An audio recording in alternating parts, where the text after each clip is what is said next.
Lo tahu dong soal cerita banjir besar yang ada di kitab suci? Nabi Nuh dan kapalnya. Semua makhluk diangkut, terus dunia kayak di-reset. Tapi, lo sadar nggak sih? Cerita banjir besar itu bukan cuma muncul di satu agama aja. Bahkan, nyaris di setiap budaya kuno, dari Mesopotamia sampai suku Indian Amerika, semuanya punya versi mereka sendiri soal banjir gede yang ngancurin dunia. Nah, ini mulai aneh kan? Sekarang gini, logikanya, kalau satu tempat punya cerita banjir, oke lah, itu mitos. Tapi kalau dari puluhan budaya, beda benua, semuanya nyimpen cerita banjir maha dahsyat, kayaknya itu bukan dongeng biasa deh. Contoh nih, di India ada kisah Manu, mirip banget kayak Nabi Nuh, disuruh bikin perahu buat selamatin manusia dari banjir global.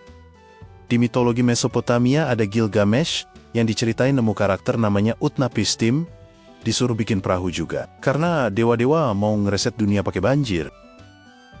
Bahkan sampai suku Aztec dan Maya di Amerika Tengah pun punya versi cerita ini. Yang menarik, mereka nggak kenal satu sama lain, tapi kok isi kisahnya mirip-mirip. Ini cuma dongeng yang kebetulan mirip, atau jangan-jangan emang pernah kejadian beneran. Mungkin ini bukan dongeng doang, tapi kenangan kolektif umat manusia soal suatu bencana global.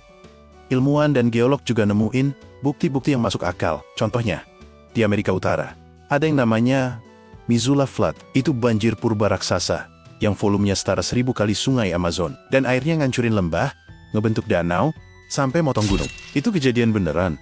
Ada bekasnya. Di Turki, para arkeolog nemuin lapisan lumpur setebal beberapa meter yang nimbunin situs kuno. Bayangin, itu bukan lumpur dari hujan sehari 2 hari, tapi dari air yang ngegeruduk suatu tempat kayak tsunami, dan yang makin bikin merinding. Di dasar laut Jepang ada yang namanya Yonaguni Monument. Bentuknya kayak tangga batu gede dan struktur buatan manusia, tapi ada di bawah laut. Dan satu-satunya cara bangunan itu bisa ada di bawah laut adalah daerah itu dulu daratan dan tenggelam. Terus, pertanyaan selanjutnya, kapan semua ini terjadi? Ada ilmuwan yang percaya, sekitar 10.000 sampai 12.000 tahun lalu, setelah zaman es terakhir. Saat itu, es kutub mencair drastis, bikin laut naik, dan nyebabin banjir besar di berbagai wilayah. Jadi, bukan satu banjir super global dalam sehari kayak di film, tapi banjir-banjir gede di banyak tempat secara bersamaan. Cukup buat riset peradaban awal manusia yang mungkin udah mulai berkembang. Nah, disinilah masuk ke teori yang agak gila.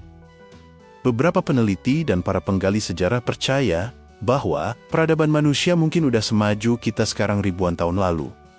Tapi semuanya hilang gara-gara bencana masif, kayak banjir besar ini. Makanya lu lihat banyak situs kuno yang nggak bisa dijelasin teknologinya. Bisa aja lebih tua dari catatan sejarah resmi. Kayak Göbekli Tepe di Turki, usianya 11.000 tahun. Padahal seharusnya di zaman itu manusia baru bisa bertani. Terus ada piramida Giza, yang presisinya masih bikin insinyur modern geleng-geleng. Kalau dunia pernah kereset karena banjir ribuan tahun lalu, apa mungkin kita sekarang juga sedang menuju ke arah yang sama? Soalnya, iklim sekarang makin gak stabil, es di kutub meleleh, permukaan laut naik, dan pola cuaca makin kacau. Mungkin aja banjir besar tuh bukan kejadian langka, tapi bagian dari siklus bumi, kayak tombol refresh yang dipencet alam sendiri tiap berapa ribu tahun sekali. Kalau menurut lu gimana?